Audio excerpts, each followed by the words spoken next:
Hello everyone, it's Chris again. Welcome to Cooking with Chris. So today, something really cheap to make and easy. So, what you're going to do is you're going to prepare ramen.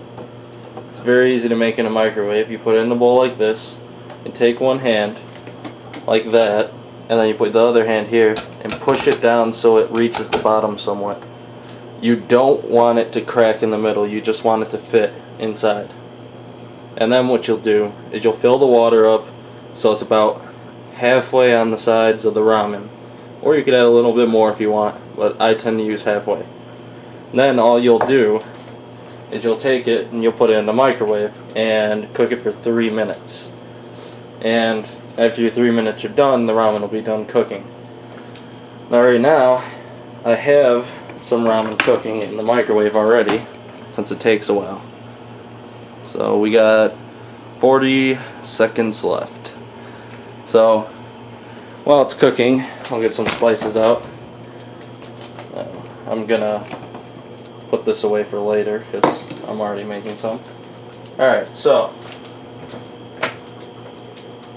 I need some spices here. I picked this up at Jewel. I think it was like $8.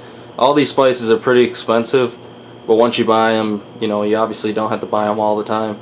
This is Cajun Seasonings by McCormick. This is really good. I use that. This is called Hot Shot, also at Jewel. It's a blend of black and red pepper. You don't need to buy this. You could just like get one of those like coarse black pepper or one of the grinders for pepper, and then just use red pepper with it. I just like this because it's already coarse and ground, so I can put it in there. And I also found this at Jewel, freeze-dried chives. This is about $7. Set those over there. A few other things I like to use for variation. Sometimes I'll use chipotle chili pepper spice, and this is really good. It gives a nice smoky flavor with a little bit of hotness to it. And essentially garlic powder. This is really gives it a good taste. And you could also use some wasabi powder to heat it up a bit, and I also have chili powder sometimes.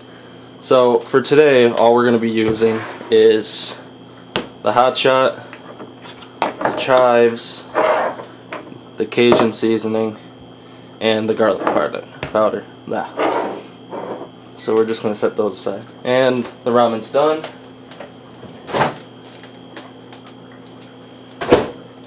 Now obviously the bowl is going to be really hot afterwards, so yeah, be careful of that.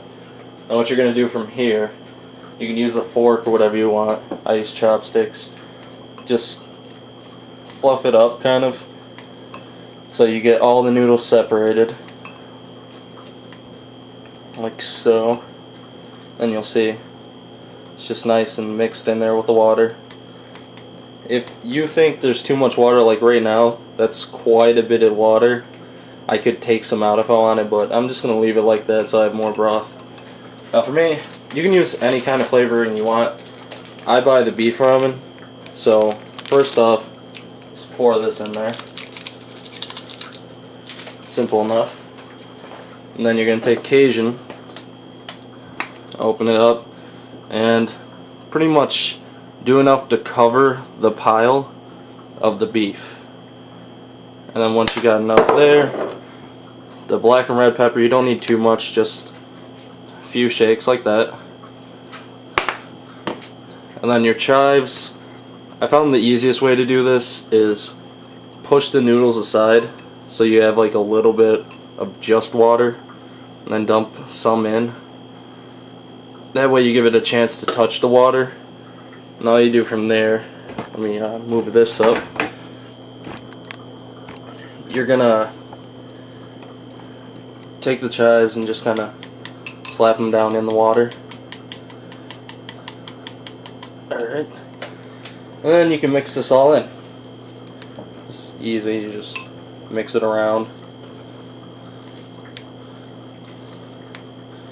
And already, like, this is really good to eat. It's a lot better than just the beef flavoring by itself. And after you got that good and mixed, you don't have to put the garlic in last, but I do. Just pour it in there like that. Not too much because it'll be like super garlicky. It's not supposed to be like some kind of spaghetti or anything. Just mix that in there. That should be good. Alright. Now since that's done, the ramen's going to be hot for a while. So at this point, you can start working on some other stuff. Like for instance, you can work on, like, I don't know, beef, which I'm going to do. So, real simply, get your pan, use something to make it, you know, greased up. I use this Crisco butter. Just spray it on. That's it. And then turn the sucker on. Use about medium heat. I have a small pan, so the medium heat's kind of a lot for it. And then here I've got steakums. Now these, I don't know, they're kind of disappointing, and they take a lot to make them taste pretty good. But you know, it's all pretty cheap stuff, and it makes the ramen like a little different. Now with this, you just break them off. That's how I do it. Just carefully try to get like strips. Just place them down on there. It's not too hard to break. So you just set it in there, let it cook. The instructions say to put it in there for like cook one side for a minute and then the other side for 15 to 20 seconds. What I usually do is I leave this on here like that for a while until like when you press on it, it gets soft on all the edges. And the trickiest part about this is sometimes when you're flipping it, it'll break apart. I don't really use any dishes for this, because it's all easily done with your fingers. The top isn't too hot yet, though I would suggest if you're not too lucky with frying pans and, you know, not burning your fingers, you should use something. So let me grab something. Now for this I always use the chipotle chili pepper. What you're going to do is while this is cooking, since you're going to cook the other side next, take it, sprinkle it onto the side, or one side of each one, like that. And then you're going to take some more Cajun, put that on top, just enough to line up the whole thing. Then I like to put a little sprinkle of garlic just on it, not too much again. So it'll look like that. Let me zoom in for you. So you get something like that.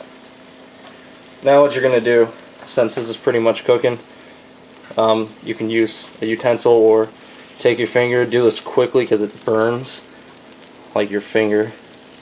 Grab it, flip it over.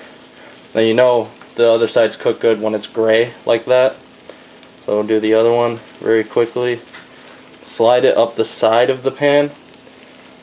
Give my fingers time to heal here. Just push it down, slide it, take it up so you don't burn your hand more, and then grab it, flip it. There you go. Pretty simple.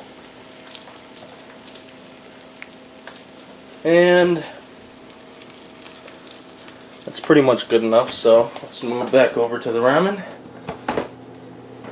So now, turn off your frying pan. You got your meat right here. I like to do this for presentation. You don't have to do it this way. I flip it over to the side you had the spices on. Put it on top like so. And there you go. Now you got some fancier ramen instead of just plain boring ramen. So there you have it.